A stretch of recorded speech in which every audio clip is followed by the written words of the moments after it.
2 años después de haber tenido el sueño profético que está escrito en el capítulo 7, Daniel tuvo otra visión. En esta ocasión fue junto a un río en las cercanías de la ciudad de Susa. Es de notar que Susa llegó a ser la capital del imperio persa varios años después. En esta visión, Daniel vio nuevamente la historia de la humanidad y sus imperios, pero ahora representada por animales diferentes. Los mismos periodos estaban representados en varias profecías con metales, con bestias salvajes y ahora con animales con cuernos. De hecho, esta profecía utiliza los cuernos como símbolo de los reinos, que fue un símbolo introducido en el capítulo 7. Le recomendamos ver los videos sobre este capítulo para entender mejor lo que hablamos. Vio a un carnero de 2 cuernos que tenía un cuerno más grande que el otro, y el más grande creció aún más después. Y contra él vino un macho cabrío o un chivo que tenía un solo cuerno, y vino a gran velocidad desde el oeste y derribó al carnero. Y el macho cabrío se engrandeció, pero estando en su mayor fuerza, su gran cuerno fue quebrado. Y en su lugar salieron 4 cuernos hacia los 4 vientos del cielo. Y de uno de ellos salió un cuerno pequeño que creció mucho al sur y al este y hacia la tierra gloriosa, y se engrandeció hasta el ejército del cielo, y parte del ejército y de las estrellas echó por tierra y las pisoteó. Aún se engrandeció contra el príncipe de los ejércitos, y por él fue quitado el continuo sacrificio, y el lugar de su santuario fue echado por tierra. Y estando mirando esto, Daniel vio un ángel que le preguntó a otro: ¿hasta cuándo durará la visión del continuo sacrificio y la prevaricación asoladora, entregando el santuario y el ejército para ser pisoteados? Y él dijo: hasta 2300 tardes y mañanas, y luego el santuario será purificado. El ángel Gabriel vino entonces a explicarle el significado de la visión. Dijo: en cuanto al carnero que vistes, que tenía 2 cuernos, estos son los reyes de Media y de Persia. Esta visión, a diferencia de la del capítulo 7, no comienza con el reino de Babilonia, que ya estaba llegando a su fin, sino que comienza con Medo-Persia. Así como el oso que tenía una pata más larga que la otra, aquí el carnero tiene un cuerno más largo que el otro, representando a Persia. Lo que comenzó como una unión entre el reino de Persia y el imperio de Media, terminó convirtiéndose en el imperio persa. Unos 6 años antes de esta visión, en el año 559 a.C., Ciro había heredado el reino persa de su padre Cambises I. Pero el reino persa era vasallo del imperio de Media. Por el mismo tiempo que Daniel tenía su visión, Ciro se había rebelado contra su abuelo Astiages, rey de Media. Y para el año 550 a.C., Ciro ya era el rey de Media también. Y 10 años más tarde había conquistado a la provincia de Elam y a su capital, Susa, la misma ciudad donde Daniel tuvo su visión. Un año después, Ciro conquistó también a Babilonia, y en el año 539 a.C. reemplazó así al imperio babilónico. El imperio medo-persa continuó por 200 años más, hasta que otro contrincante apareció en la escena. Gabriel continuó diciendo: el macho cabrío es el rey de Grecia, y el cuerno grande que tenía entre sus ojos es el rey primero. Tal y como el leopardo con 4 alas, este macho cabrío se presenta como que sus pies no tocan el suelo, indudablemente representando la velocidad de las conquistas del primer rey del imperio greco-macedónico, Alejandro Magno.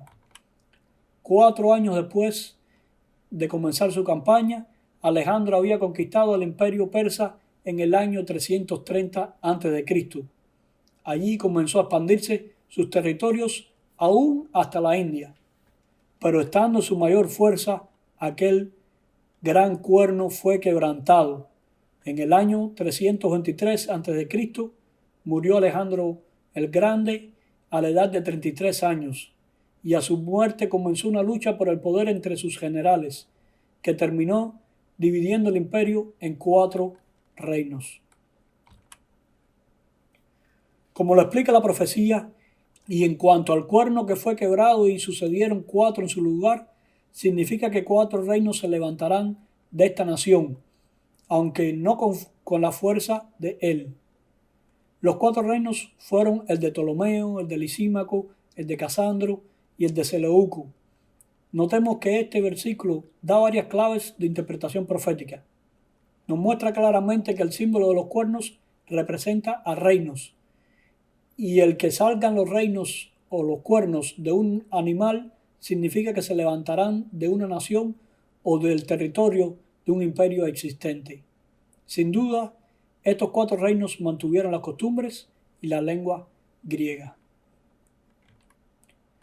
Aquí no aparece un tercer animal para representar a Roma, como la bestia terrible del capítulo 7, sino que solo aparece un cuerno pequeño, figura que por cierto nos recuerda al cuerno pequeño del capítulo 7, pero notemos que este capítulo no quiere representar a los reinos como animales, sino más bien como cuernos. Utiliza a los animales para representar los territorios de los imperios, donde nacen y salen los cuernos o reinos. Y de uno de ellos salió un cuerno pequeño. Esta expresión se entiende como que salió de uno de los 4 cuernos, aunque el lenguaje en hebreo es algo ambiguo y puede significar que salió de uno de los cuernos o de una de las direcciones de los 4 vientos. De cualquier manera, este cuerno se encuentra saliendo en territorio griego, y en aras de simplificar el asunto vamos a aceptar, tal y como se entiende en nuestras Biblias en español, como saliendo de otro cuerno.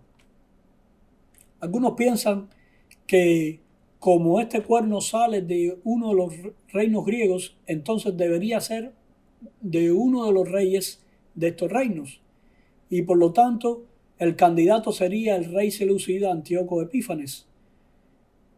Véase el video acerca de la autoría del libro de Daniel para más detalles acerca de la teoría de Antíoco Epífanes y las profecías de Daniel. Pero hay varios detalles que no encajan cuando comparamos la profecía con el personaje del rey Antíoco IV. Vamos a ver estos detalles. El primero, los cuernos hasta aquí representan reinos, no un rey en específico. Aunque se menciona que el único cuerno del chivo se dice que representaba al rey primero, a Alejandro Magno, pero notemos que este rey primero también representa a un primer reino unido, como un cuerno, y Antíoco IV no formó ningún quinto reino. El cuerno se muestra también saliendo o creciendo hacia el sur, al este y hasta la tierra gloriosa que es Judea. Esto es una indicación de que este poder viene creciendo desde el oeste. Es cierto que Antíoco IV conquistó a Egipto en el sur en el año 170 a.C., pero solo 2 años más tarde, cuando intentó nuevamente ir a Egipto, fue detenido por el embajador romano Cayo Popilio Lenas, quien le dijo que se retirara de Egipto y de Chipre o se pondría en contra de Roma y se podría considerar que estaba en guerra con Roma. Así hizo un círculo en la tierra alrededor de Antíoco y le dijo que tenía que responder antes de salir del círculo, a lo que Antíoco Epífanes cobardemente accedió y se retiró inmediatamente de Egipto. No se puede considerar a Antíoco como un poder creciente, más bien en este encuentro Roma, que venía del oeste, se podría ver como creciendo hacia el este y hacia el sur. Antíoco también se extendió al este como respuesta a la invasión persa, salió a combatirlos y tuvo cierto éxito retomando a Armenia, pero murió entonces repentinamente. No parece tampoco esto como un gran crecimiento al este.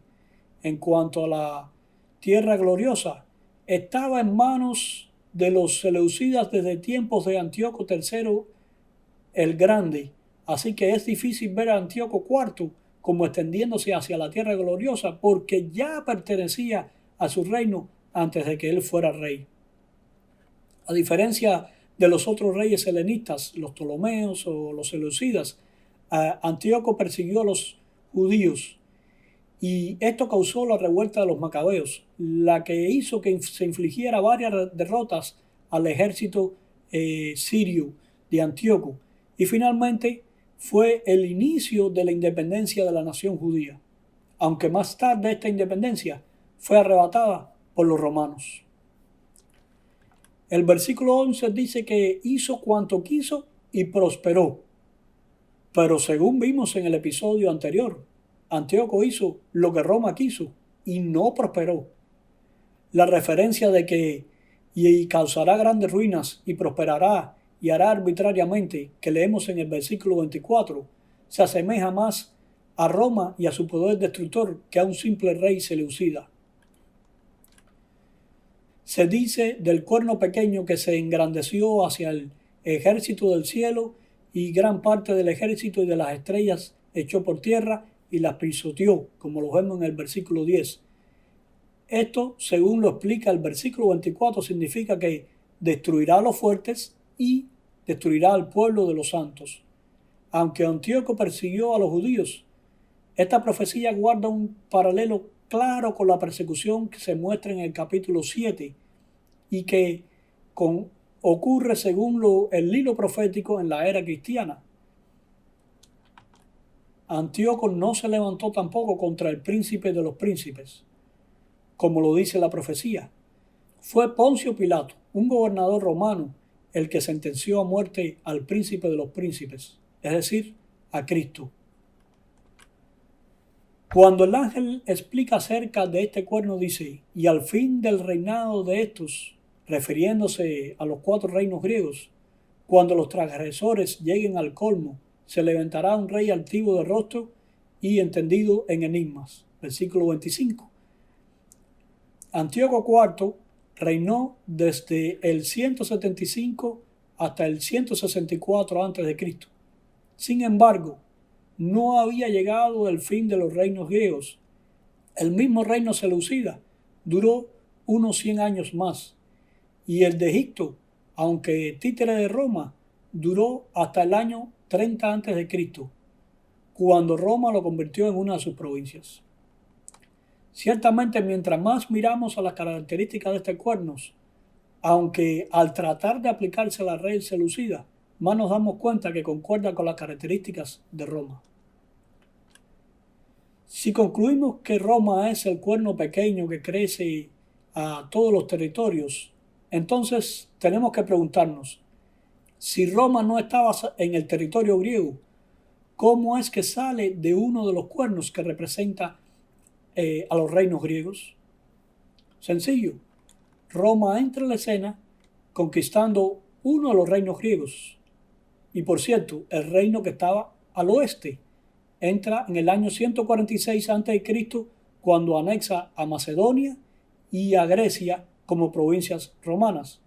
Y a partir de allí comenzó a expandirse hacia el este, hacia el sur y hacia la tierra gloriosa, porque anexó a Siria, anexó a Egipto y también anexó a Judea como sus provincias. Debemos también notar que Roma asimiló la cultura griega. Aún más, los mismos romanos propagandizaban sus orígenes como naciendo en el mundo griego. Uno de sus famosos poetas, Virgilio, escribió que Eneas, el héroe troyano, después de la caída de Troya, huyó a Italia y fundó la ciudad de Roma. A pesar de esto ser una leyenda, se ve claramente cómo los mismos romanos se pintaban como su reino que tenía un origen en el mundo griego.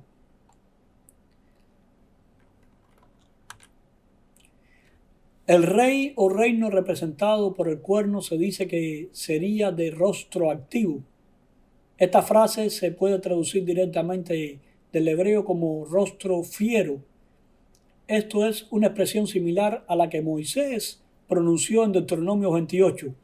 Entre las maldiciones que recibirían los israelitas por la desobediencia dice que Jehová traerá contra ti una nación de lejos, del extremo de la tierra, que vuele como las águilas, nación cuya lengua no entiendas, gente fiera de rostros, que no tendrá respeto al anciano ni perdonará al niño. Una clara predicción aquí de la conquista romana de Judea. Este reino sería un reino fiero, y es la misma descripción que se presenta en las piernas de hierro y en la bestia terrible. Se describe a este nuevo rey o reino también como entendido en enigmas, pero más tarde se explica que destruirá a los fuertes y al pueblo de los santos, y con su sagacidad hará prosperar el engaño en su mano. Usaría el engaño y la astucia para llevar a cabo sus propósitos. Por un lado, usaría la fuerza para perseguir a los creyentes, y por el otro lado, usaría el engaño para seducir a los creyentes a seguirle. En el capítulo 11 de Daniel se presenta aún más claro qué tipo de engaño es este, que dice: con lisonjas seducirá a los violadores del pacto, mas el pueblo que conoce a su Dios se mantendrá firme y actuará en consecuencia. Es decir, esta era una guerra entre la verdad y el error. Este poder dice que si estás de mi lado, te lisonjeamos, si no, te destruimos.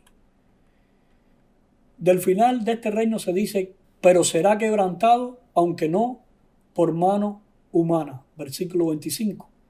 Así como la piedra no cortada con mano de Daniel capítulo 2 y el establecimiento del reino eterno de los santos del Altísimo en el capítulo 7, así aquí aparece el fin de este cuerno viniendo de manos de Dios. Esto quiere decir que este reino llegaría hasta el fin del tiempo.